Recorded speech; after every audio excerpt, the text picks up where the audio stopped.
Solamente eso nos hace la diferencia.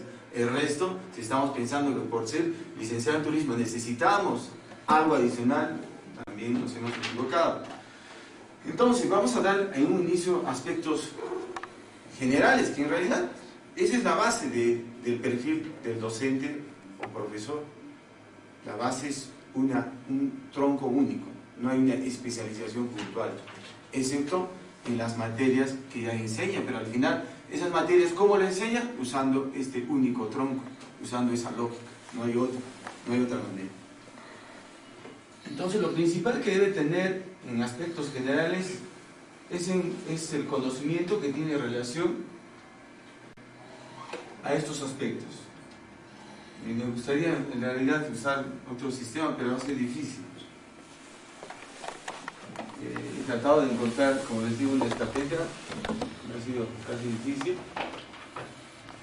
pero en todo caso vamos a ver cómo solucionarlo.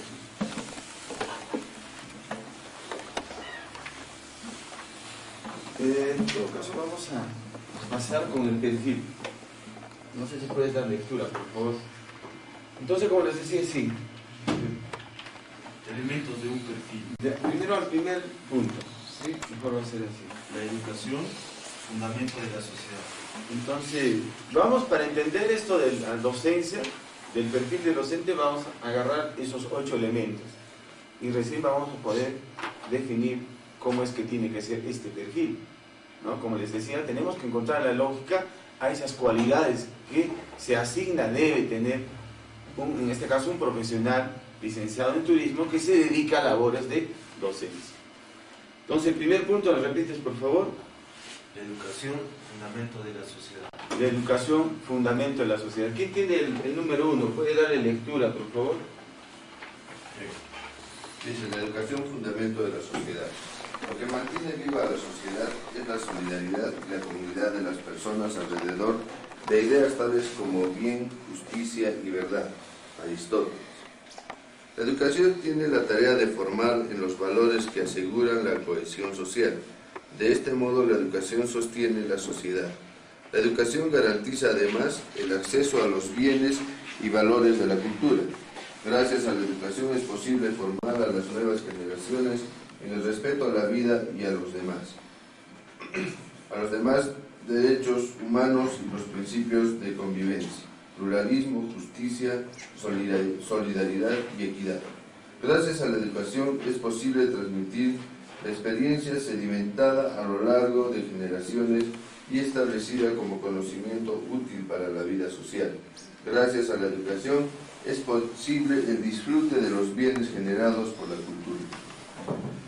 La educación tiene hoy una tarea muy compleja.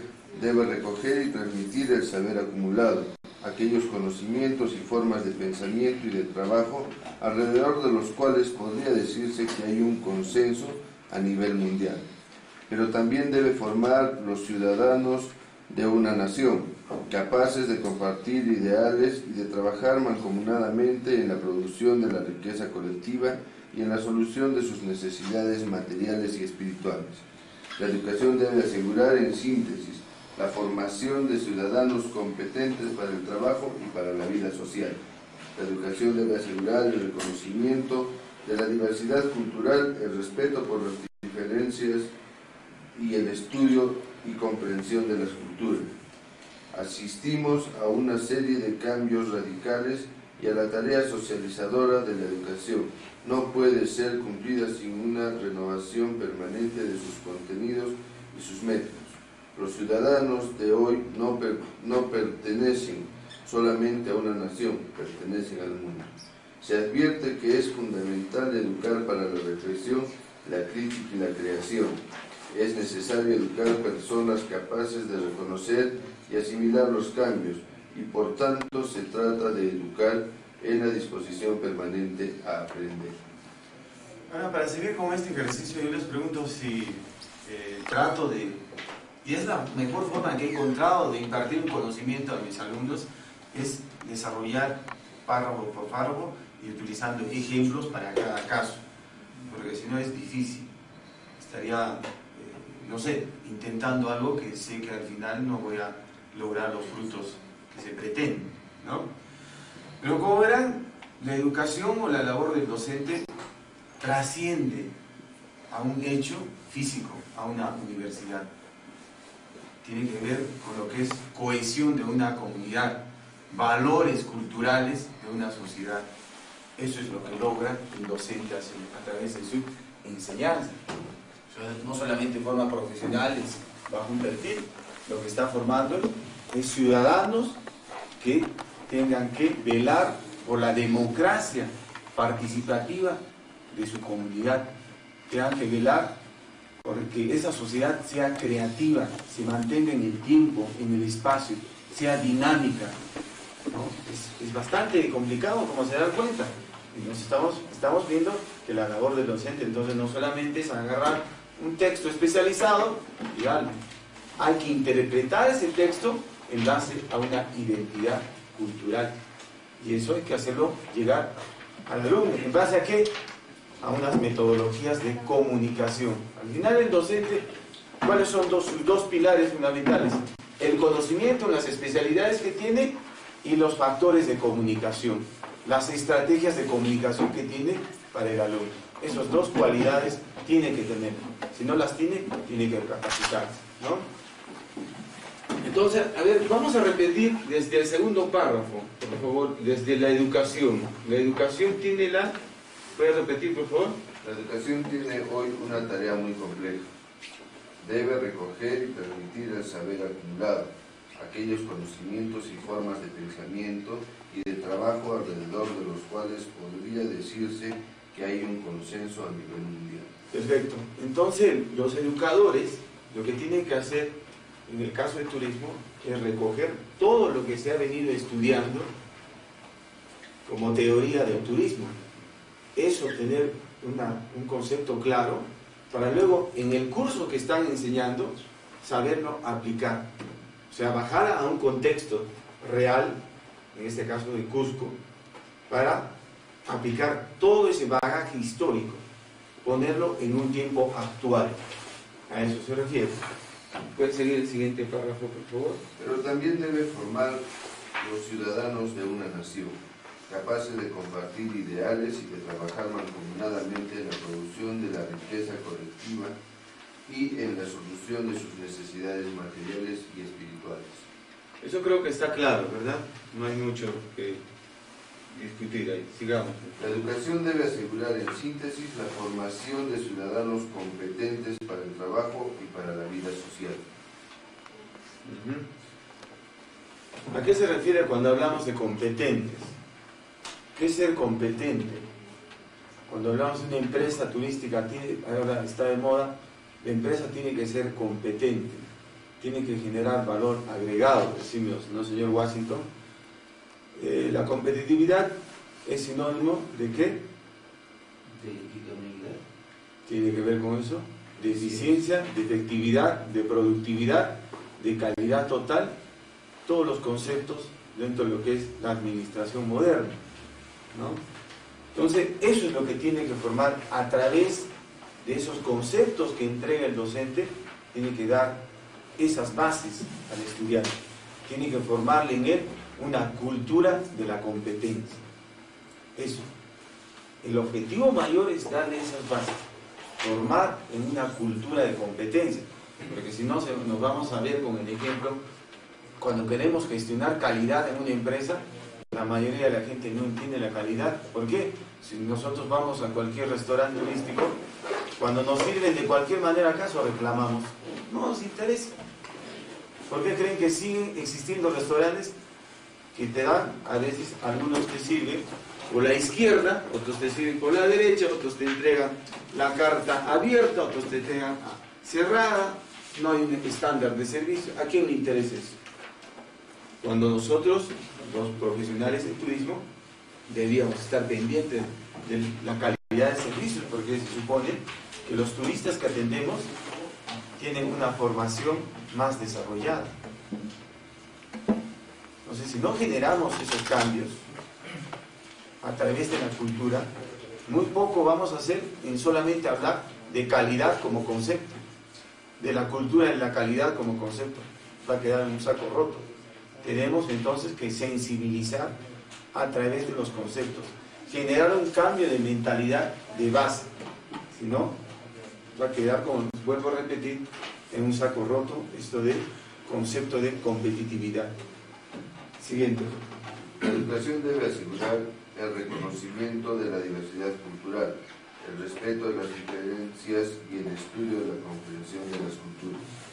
Exacto, venía justo cuando el rato que acá el colega hablaba un poco de su preocupación por no impactar la identidad cultural. Y justo el docente, en cualquiera de los cursos que esté enseñando, así sea administración hotelera, tiene que insertar estos conceptos de minimizar los impactos en la identidad cultural. Tiene que estar inserto.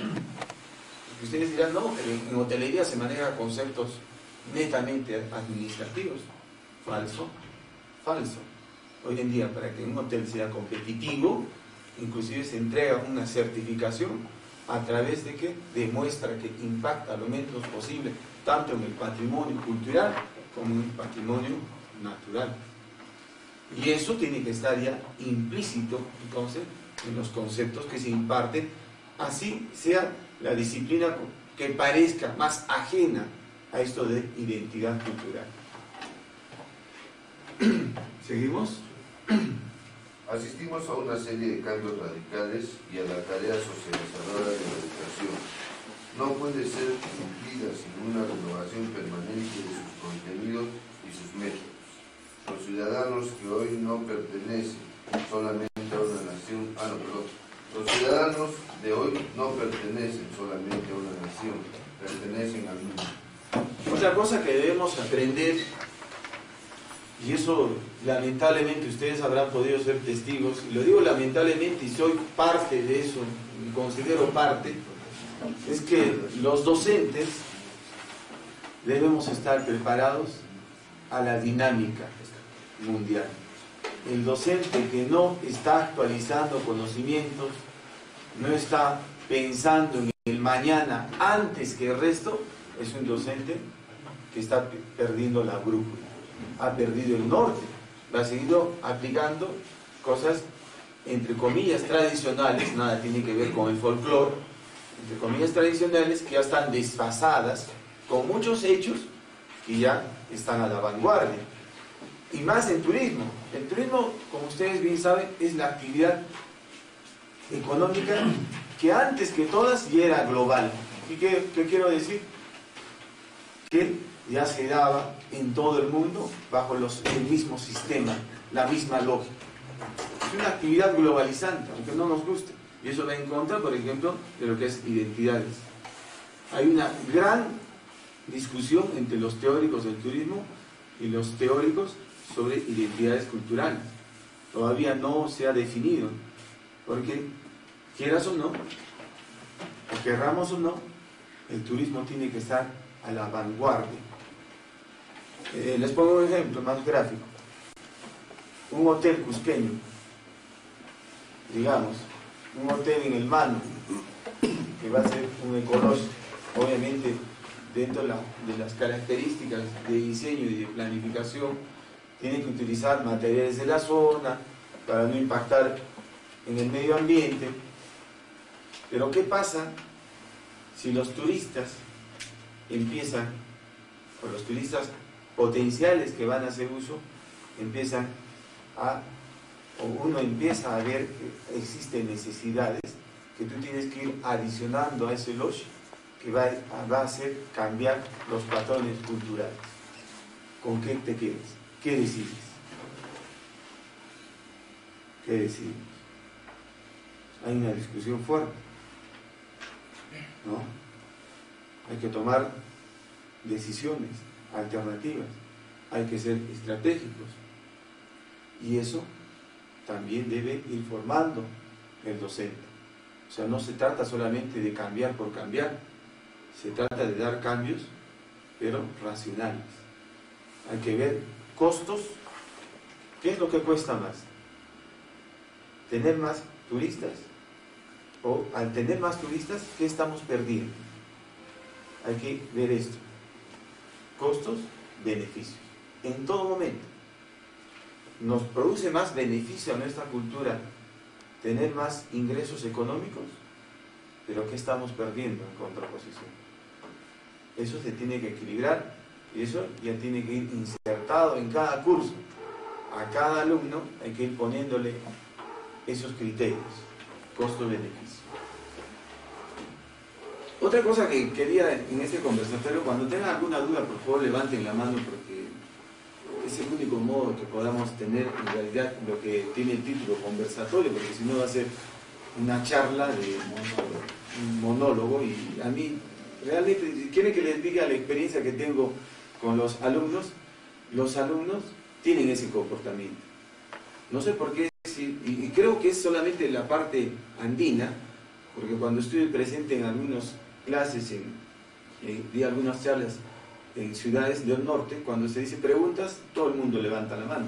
Acá mis alumnos, un poco más tengo que hacerles a la fuerza levantar la mano porque no tenemos esa facilidad, no sé por qué.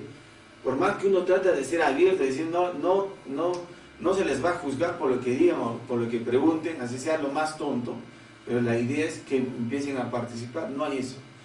Entonces también se habla de un proceso participativo, se tiene que enseñar a los procesos de democratización, y eso tiene que ver con lo que estoy acabando de decir. Ustedes tienen que generar la democracia, porque si no, siempre nos vamos a acostumbrar que haya un líder y nosotros estemos agachados y de lo bajo diciendo, está hablando tonteras, pero nunca hemos participado para decir, ¿sabes qué? Pero esa idea podría mejorarse si se dice esto o se adiciona esto en el momento. Yo creo que eso es la gran debilidad que tenemos en el país, por eso no se ha institucionalizado la democracia, porque no hemos sido preparados para participar en procesos consensuales, y eso tiene que partir desde las aulas. Si no se hace en las aulas, mucho menos en procesos ya de carácter profesional, ¿no? Entonces, por favor, les voy a agradecer. ¿O quieren que haga con mis alumnos? Entonces preguntaré. Entonces, si no, a ver, dime lo que has entendido, y no sé, de repente así. Porque como les digo, estos aspectos, no es que yo lo quiera poner de esa manera, son bastante abstractos. El perfil del docente no es, como pensamos, solamente un listado de cualidades, implica mucho más, ¿sí? Entonces, a ver, la primera participación, por favor. Gracias. La idea es que cuando se invita a un conversatorio, que te planteen desde el principio cuál va a ser la metodología que se va a usar. Entonces, a veces es por respeto que no se participa para no cortar al expositor. La segunda cosa en cuanto a participación es que entiendo que la docencia de ahora tiene el docente que primero conocer el consenso del alumnado que tiene, y si la característica regional andina es ser callado, es simplemente por ese tipo de haber recibido clases magistrales, acostumbrados a escuchar en una verticalidad de las exposiciones. Entonces, es la docencia la que se encargaría más bien de que, conociendo ese mercado, no dé a conocer los errores que pueda cometer al hacer una pregunta tonta a alguien, ¿no? Porque eso es lo que tendemos a evitar. Al contrario, es bien interesante la participación, porque inclusive el docente, si hay alguna cosa que no logra dominar en ese momento, tirando la pelota entre todos, se logra sacar consensos y nadie se da cuenta quién respondió mal. Y es un poco levantando la moral y dando la confianza en la participación. Es más bien manejo del docente, hacer que su sala de clase sea algo no tedioso, puesto que el estudiantado el profesor saberlo motivar a que haga las preguntas. Creo que es un primer proceso en la reforma de una educación de la que debemos alcanzar nosotros desde las aulas primarias, que se debería de dar ya como sentado en las aulas universitarias, pero todavía estamos en ese proceso de cambio. A propósito usando los últimos términos, los procesos metodológicos que se enseñan en las universidades son las aplicaciones de lo que se ha estudiado a nivel primario. No ha habido hasta la fecha, no hay una teoría de metodología de enseñanza para centros de educación superior. Se aplica lo de niveles básicos. En consecuencia, los de niveles básicos, entre comillas, están mejores capacitados para enseñar lo que usted acaba de decir. Es más, dentro de la nueva tendencia de la educación, el docente en las aulas es también integrante del proceso de enseñanza-aprendizaje. Yo aprendo de mis alumnos aprenden de mí. Yo no soy el sabelotodo el que trae un documento, empieza a explicar y el resto tiene que avalarlo. Se dejó de lado eso. El docente solamente es el canal, el puente entre los conceptos abstractos que están dados en bases teóricas. Por eso en las universidades se enseñan teorías, porque son conceptos validados universalmente, de ahí deriva el nombre de universidad. Entonces ha cambiado esto. Por eso, como bien lo dice, el docente tiene esa responsabilidad de hacer que el alumno de este aula sea parte de su autoformación. Es más, la tendencia, y dentro de las nuevas estadísticas se dice que el docente solo debe dar, o los centros de capacitación o de formación profesional solo dan el 30%, el 70% le corresponde al alumno. Y si eso no logra el docente, porque es su responsabilidad, tiene que estar permanentemente creando, dinamizando la clase para que se logre eso. Felizmente en turismo hay varias especialidades que requieren de un trabajo pragmático. Caso ecoturismo, caso turismo de aventura, hotelería a través de los laboratorios. Entonces, y se está viendo ya en el nuevo plan de estudios agregar nuevos cursos que tengan que ver justo con procesos más prácticos, donde el alumno empieza a ser parte de su autoformación. No esté esperando que... Porque justo les ponía, para completar esta idea, ¿qué pasa si viene acá un doctor, un PhD, empieza a hablar de todo, y si nosotros no participamos, al final esa exposición va a ser una más del montón? O sea, no interesa, se dan cuenta inclusive lo que se expone, sino cuánto nosotros queremos aprender, cuánto nosotros queremos entrar en ese diálogo, qué nos motiva a entrar, cuánto nosotros queremos encontrar la lógica a ese contenido que nos está dando. De eso se trata. Y eso es lo que tiene que hacer el docente. Por favor. Justamente quería hacer un comentario de eso, ¿no? Usualmente quizás la mayor parte de los que están acá están viviendo de un tiempo en el que las aulas universitarias o dentro de las aulas universitarias lo que hacíamos era escuchar, el docente explicaba y nosotros debíamos memorizar para poder responder, por ejemplo, a una prueba escrita. Eso es lo que usualmente se sigue. Y ahora la educación está experimentando nuevas metodologías justamente con la intención de que lo que se esté queriendo transmitir o enseñar que sea realmente el objetivo, digamos, y que se consiga, ¿no? Y de escuchar por parte del alumno, solamente explicar por parte del docente. Ahora se está haciendo. Es por eso de que las instituciones educativas ahora están mucho más interesadas en crear una especie de modelos que copien la realidad, en la que el estudiante lo que tenga que hacer es sobre todo hacer y no tanto escuchar o mirar o simplemente ser un personaje pasivo, ¿no? En la medida en que este estudiante haga y haga y haga, es decir, practique, desarrolle procedimientos, de mejor modo se estará garantizando el aprendizaje en los alumnos. Bueno, ese es un punto. Pero había varias cosas que yo quería preguntar. A veces es una buena metodología en la que quizás nos da un panorama del tema y a partir de eso nosotros podemos hacer nuestras preguntas.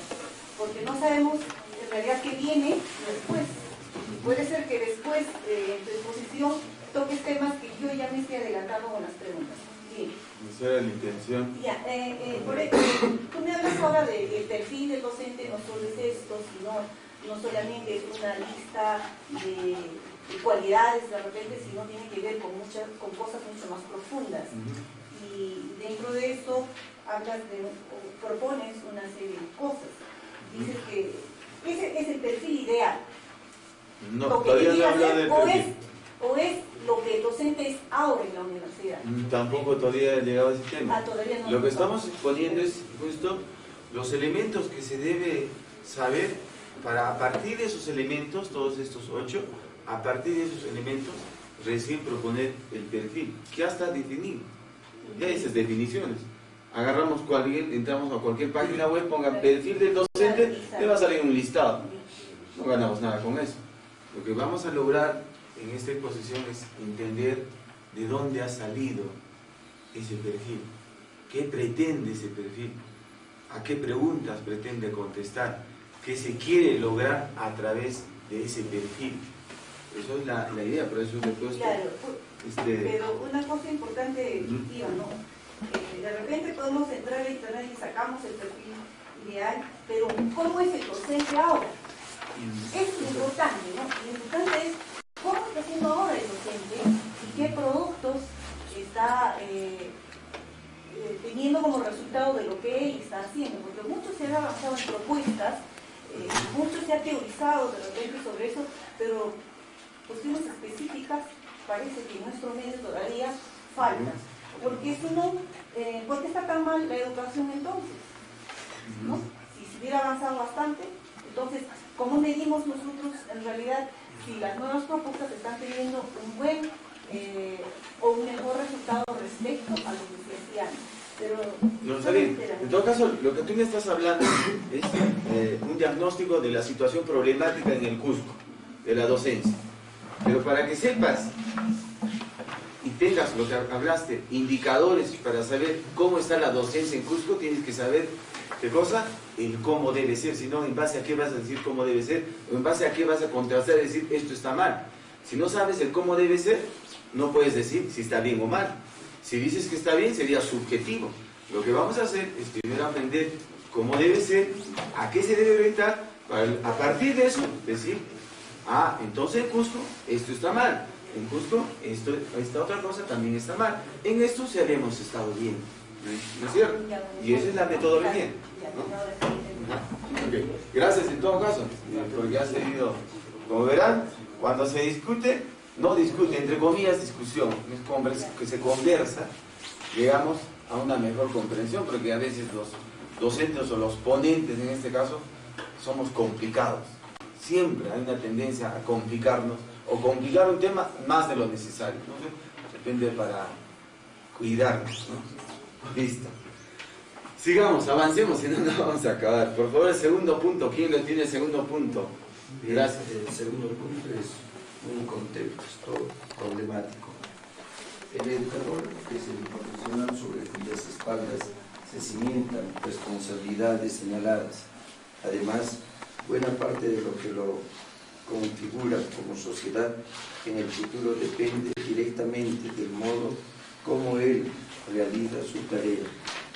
Los cambios pedagógicos contemporáneos apuntan a la formación no solo de competencias científicas y técnicas, sino también de las competencias sociales requeridas para asumir cambios materiales y culturales radicales.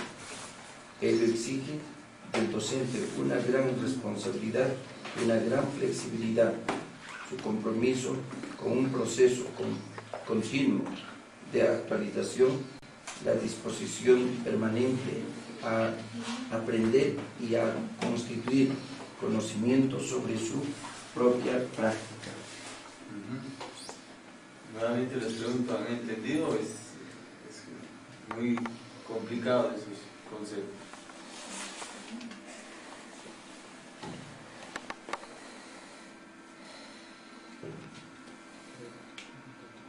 ¿Ah? Díganlo con confianza, ¿no han entendido? ¿Te puedo hacer una sugerencia? ¿Puedo hacer una sugerencia? Sí, cómo no, claro. Para muchos de nosotros, especialmente para mí, la docencia la adquirimos de repente por práctica, sin ir a una fundamento. Me gustaría conocer mucho más el desarrollo del programa. Si tú pudieras presentar a lo mejor los 8 puntos, uno por uno, y después hacer 2 o 3 preguntas para agilizar, porque si no, a los 8 puntos no vamos a conocer y no vamos a poder aplicar esos conocimientos. Entonces, por ejemplo, claro, el primer punto sí he podido entender, lo que ha leído ahora usted ya Sí, me ayuda un poco más. Ya, no, licenciada, complicado. No,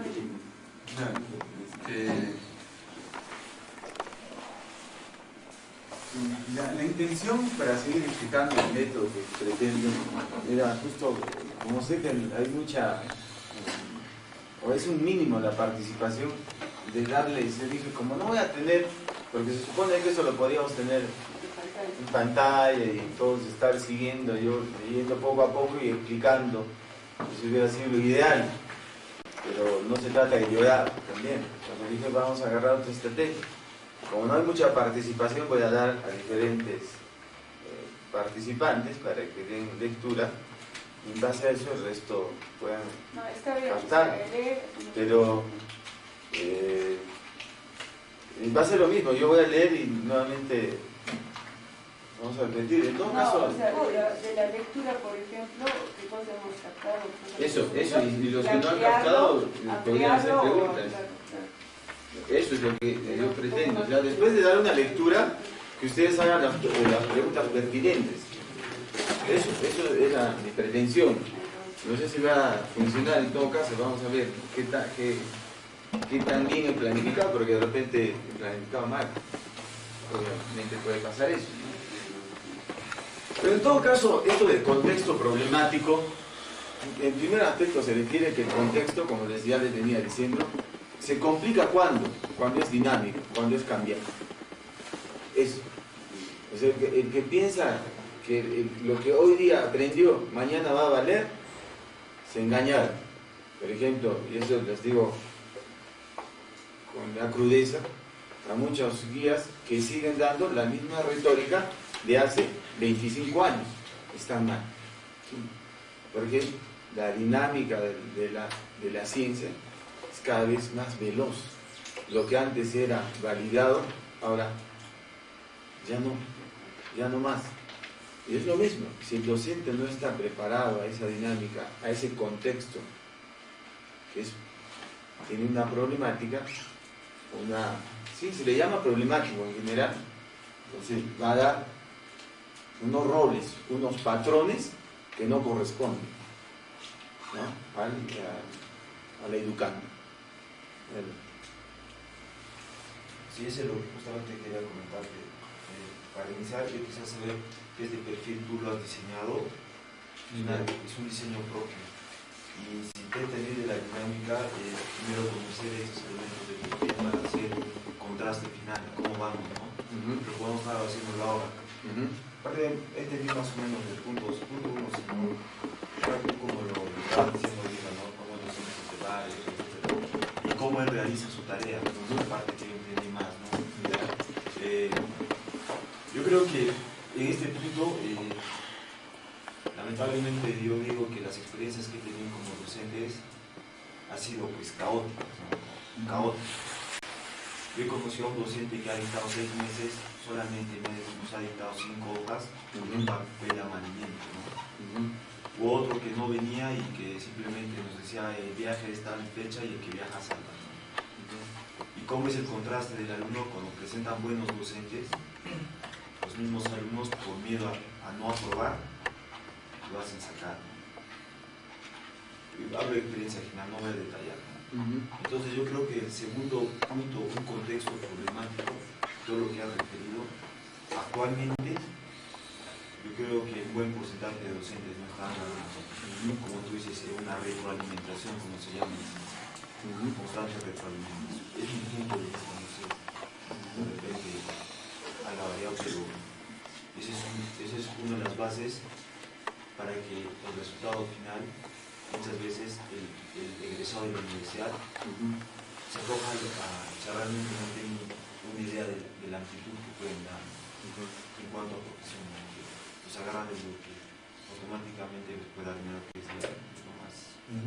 Sí. Ya. Bien, contestando la primera parte, me decías que de dónde ha salido si es mi propuesta de perfil. En realidad, imposible que sea mi propuesta de perfil. Imposible. Yo como teórico, como docente, no puedo atribuirme en ningún caso esta es mi labor. Es un trabajo de investigación documental, fuentes bibliográficas. Y si gustan, tengo las fuentes. Como les digo, voy a dejar todas las bases. Imposible. Lo que sí yo puedo hacer, lo que estoy haciendo es justo lo que hace un docente, canalizar esos conceptos teóricos hacia una propuesta y hacia una necesidad de un público objetivo. Eso estoy haciendo. Pero esto es sacado de diferentes documentos, de charlas justo sobre perfiles de docentes en un siglo, para el siglo XXI. Varias charlas. Y a través de libros que nos dan la universidad, bueno, para capacitarnos de mejor manera. Eso. Por otro lado, sí, yo creo que de repente podríamos ir hablando también, como tú dices, sacando en cada punto ya la problemática, cosa que vamos avanzando, ¿no? Entonces, bien, todos sabemos, creo, no es novedad para ninguno de nosotros criticar la labor de X o Y docente. Y es, creo, muy fácil. Pero yo he notado, ¿saben qué? En este tiempo que vengo enseñando, que también el alumno es gran responsable. Y más que el alumno, es la sociedad. Y eso lo vamos a ver también en estos puntos. La sociedad, ¿no? Lo que pasa en la universidad, los problemas que se presentan, es reflejo de la sociedad peruana. Entonces, en un microespacio, el macroespacio es la sociedad peruana. En todas partes se cuecen habas, en absoluto. Entonces, un poco, ¿qué quiero decir con esto? O sea, no solamente se trata, digamos, en este caso, de señalar problemas en un aspecto determinado, sino hay que ver y qué tanto yo estoy siendo parte de ese problema o estoy dando soluciones a ese problema, ¿no? En el área que esté. No se trata solamente, cuando se habla de situaciones problemáticas, lo que yo estoy aprendiendo, no se trata solamente de cuando no me toca, no me interesa, pero si me toca, entra. ¿No crees que el mismo sistema haga de que no se cambie? Te doy un ejemplo. Un compañero quiso sacar a un docente por X motivo.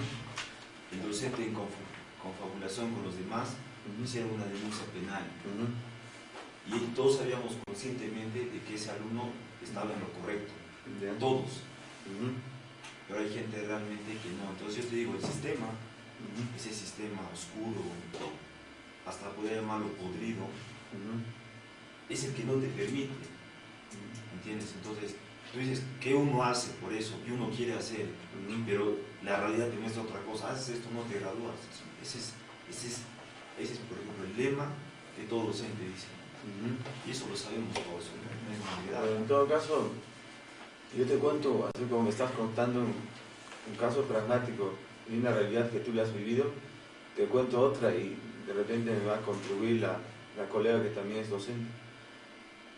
Ustedes, yo estoy haciendo, desde que he entrado, la labor, lo que tú dices, hacer una contraposición, generar un cambio, no seguir llorando. Yo sé que de repente estoy yendo en contra de ese sistema, de repente en algún momento pueda irme bien o mal, entre comillas, para mí está bien. Yo he asumido esos roles, empezando, ¿saben desde qué? Y esto me gustaría que lo sepan, así como estás hablando claro. Los que hacemos docencia en esta sociedad ganamos una miseria. No es ni el 10% de lo que ustedes ganan. Eso ustedes bien lo saben. Solamente con hacer esa labor, ya estamos dando, creo, un paso para decir, estoy haciendo algo alternativo. Ya estoy peleando en contra de lo que yo en algún momento critiqué. Porque obviamente si yo hago esa labor voy a hacer en forma diferente a lo que en algún momento supuse o vi que estaba malo, ¿no? Eso es primero. Y segundo, que no solamente en la universidad, como les dije, problemas de docentes. El alumno cuando entra un docente, como tú bien lo has dicho, que empieza a dar las clases como debe ser, me dice, mucho avanzado, ya no hay que avanzar. ¿Por qué viene? Hay que salir media hora antes. Pan de cada día. Y cuando te califican como malo. O sea, el alumno, en realidad, la sociedad, yo veo, sabrá lo que queremos, en el fondo. ¿Estaremos preparados para decir, en realidad, esto queremos? Yo creo que no. Lo que estamos queriendo es mucho hacer las cosas a nuestra medida. Y así no va a funcionar. Se tiene que optar por eso con bases teóricas. La teoría es lo que tiene que dar el norte. Ese tiene que ser nuestros parámetros. En base a eso, nosotros hacer discusiones, porque no se trata de, esto me gusta el docente que sea bueno, pero que no exija, que sus exámenes sean fáciles, que me dé un facilismo total. Ese es buen docente, es tu medida, y generalmente no es así. Porque, ¿qué pasaría si yo continúo, por ejemplo, dicto mis clases, explico, y como se hacía en el método tradicional, el método esponja que le llaman, en los exámenes les pongo cosas memorísticas? Eso llaman buen docente, una prueba ideal, pero cuando tú le das, y yo doy, hablan con los cuadernos, den con cuadernos, si quieren den con libro, les vamos a hacer en casos pragmáticos. Me odian al docente, pero ¿qué les enseña más? Ese teorismo, pero les enseña esto, que al final cómo califican al docente. ¿Se dan cuenta? O sea, no solamente se trata de un ángulo, o sea, aquí no solamente hay un ángulo.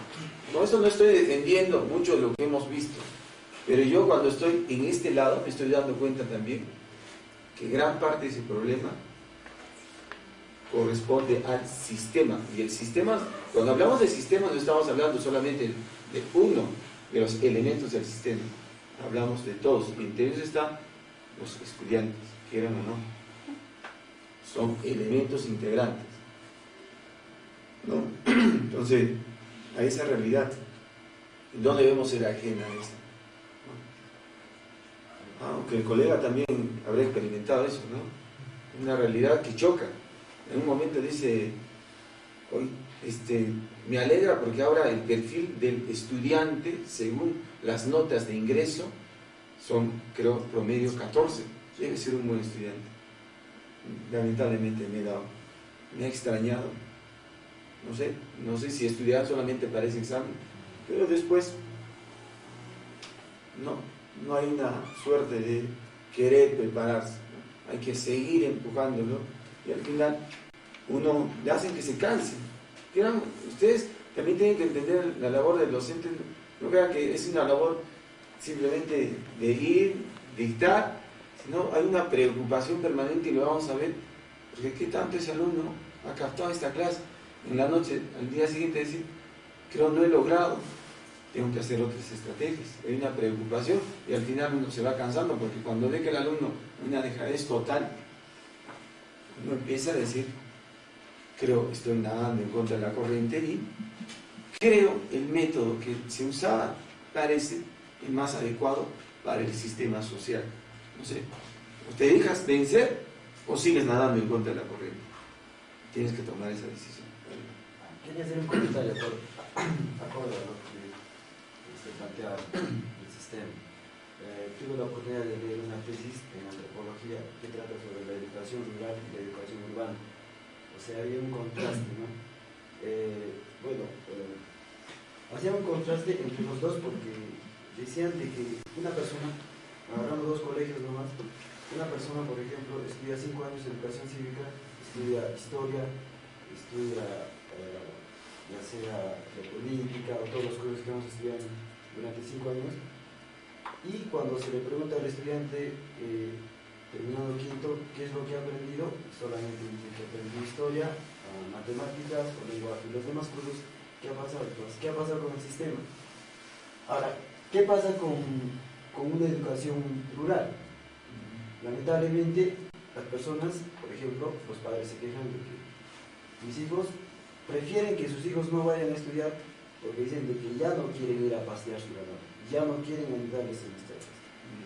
ya se quieren cambiar de apellido cuando vienen a la ciudad, quieren estudiar otras cosas, y principalmente veían en la educación que se les daba en un instante, la inicial, que a nosotros mismos y también a ellos creo que nos han enseñado con libros, como por ejemplo aprender a decir elefante, y creo que nunca hemos visto un elefante, ¿no? Creo que no nos han enseñado, o no nos han instruido de acuerdo al aspecto geográfico en el cual habitamos.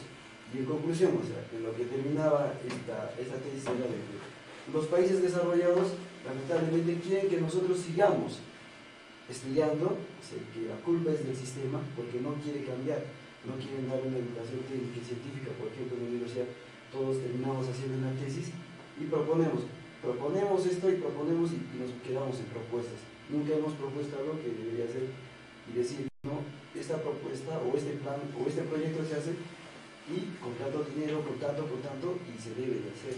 Creo que para mí el culpable en cuanto a la educación es el sistema, ¿no? Que no quiere cambiar, lamentablemente. Bueno, este es el comentario en cuanto a la problemática de la sociedad. En todo caso, todos sabemos que en países latinoamericanos, en países en vías de desarrollo, dependemos de países desarrollados. Y a los países desarrollados lo que menos les interesa es implementar todo lo que es educación formal. Es parte de sus estrategias de dominio. Y eso obviamente lo estamos viendo. De ahí que siempre, cada año, en vez de incrementar en un punto por lo menos la educación, se quiere reducir más. Por eso la huelga actual, porque quieren recortar cada vez más el presupuesto de centros de formación, lo cual es irracional, porque al final, ¿quién produce la riqueza en las naciones? No son los hombres, o de por sí las fábricas van a empezar a funcionar. ¿Quiénes van a ser los creativos? ¿Quiénes van a ser los forjadores de nuevos productos, de productos alternativos? Aquellos que tengan y estén preparados y capacitados. Si no tenemos esos, siempre vamos a ser relegados, siempre vamos a estar tras de los países desarrollados, nunca los vamos ni siquiera a igualar, ¿no? Entonces, eso, lamentablemente. ¿Qué comentario, por ejemplo, de esto? Hacer una educación de acuerdo a la región o al ámbito geográfico en el cual justamente una persona vive. Por ejemplo, decían, bueno, en la tesis decía de que las personas, como en la actualidad sucede, ¿no? que ya van, por ejemplo, se les da una educación de acuerdo al lugar, hay unas carreras, al igual que, por ejemplo, en Puno debería hacerles una educación de acuerdo al ambiente, ¿no? Porque saldrían unos especiales ingenieros en cuanto a la ganadería, o en otros lugares en la agricultura. Y acá también el idioma, ¿no? Este es el comentario, ¿no? Que mayormente los docentes en los pueblos enseñan el español y estamos perdiendo esto, estamos perdiendo Bueno, en realidad hay cambios en ese sentido. Si tú vas a ver los métodos que se están utilizando, ya hay unos cambios. Si se quiere iniciales, pero ya los libros, por ejemplo, tienen gráficos de paisajes andinos, ¿no? Hay unas propuestas, como tú dices, más de animales también andinos. Ya hay un cambio. Al menos en la formación primaria ya se está viendo. Ahora, ¿por qué no debemos ser tan radicales también con lo que acabas de decir? Porque no se olviden que lo que se forma es a través de conceptos teóricos universales. Con eso no pretendamos también decir que la ciencia que se hace en Perú es para Perú, la ciencia que se hace para Ecuador va a ser para Ecuador. Entonces siempre tiene que haber unos parámetros que unifican criterios de formación, que te dan capacidades y competencias, y esos son universales. Y eso no debemos cambiarlos, porque si pretendemos también, sobre pretexto de no tener una identidad así absoluta, no vamos a llegar a nada, absolutamente, porque las sociedades, aunque no nos guste, están cambiando, siempre van a cambiar, Y si nosotros queremos, por ejemplo, yo escucho, no, se debe mantener, sobre todo los antropólogos, se deben mantener las identidades culturales tal y como están. Si de ellos fuera, podrían una cúpula a la comunidad Huilo y no dejarían que nada entre ellos, mientras ellos entonces, los van a estudiar como elementos del pasado. No se trata de eso también. Toda comunidad debe tener la oportunidad de desarrollarse bajo modelos alternativos. Entonces tampoco se trata, como verán, de cerrarnos en un espacio. Vivimos en un mundo global y tenemos que ir cambiando gradualmente. Lo que no se quiere es cambios drásticos, tiene que ser gradual. O lo que no se quiere es hacer impactos fuertes, sino minimizar los impactos. Esa es la idea. Minimizar los impactos negativos, porque hay impactos positivos también y eso se debe potenciar. Julio. Tercero, códigos. Crisis de la universidad, por su incapacidad relativa de asumir los cambios culturales, por la pérdida de su imagen de ascensor social, por la aparente irrelevancia de los conocimientos que imparte y por su separación de los problemas del contexto, la universidad vive actualmente una de sus mayores crisis. La crisis de la universidad y la crisis social están esencialmente vinculadas. Los estudiosos y los gestores de la educación tienen algunas respuestas para esta situación, pero no basta responder con interpretaciones. Es necesario cambiar las prácticas y el cambio de las prácticas implica un cambio en las concepciones de los actores. Entonces, es menester un debate que sea local, regional, nacional, para elaborar respuestas a las siguientes preguntas. ¿De qué conocimientos debemos disponer en común los ciudadanos? ¿Qué valores queremos compartir? ¿Qué conducta queremos alentar? ¿Qué sociedad queremos formar? ¿Qué público queremos ser? ¿Qué condiciones buscar para hacer posible la realización individual, nuestro crecimiento moral y nuestra responsabilidad social? Aquí cabe la pregunta por la legitimidad de la universidad en el mundo contemporáneo. ¿Acaso los medios masivos no pueden sustituir al maestro? ¿Acaso no puede pensarse en sistemas descolarizados? La educación virtual no podría asegurar una educación con maestros y herramientas de la mejor calidad, sin necesidad de contacto directo entre los docentes y los estudiantes. Si la solución de esos interrogantes llega a la conclusión de que la universidad no es viable, al menos se podrá justificar la necesidad de su reemplazo. En todo caso, el fin de la universidad no parece aún aceptable, al menos en Latinoamérica, pues de ser así muchos jóvenes estarían en las calles, y no es necesario insistir en lo que significa la calle para los niños y jóvenes en muchos lugares de América Latina.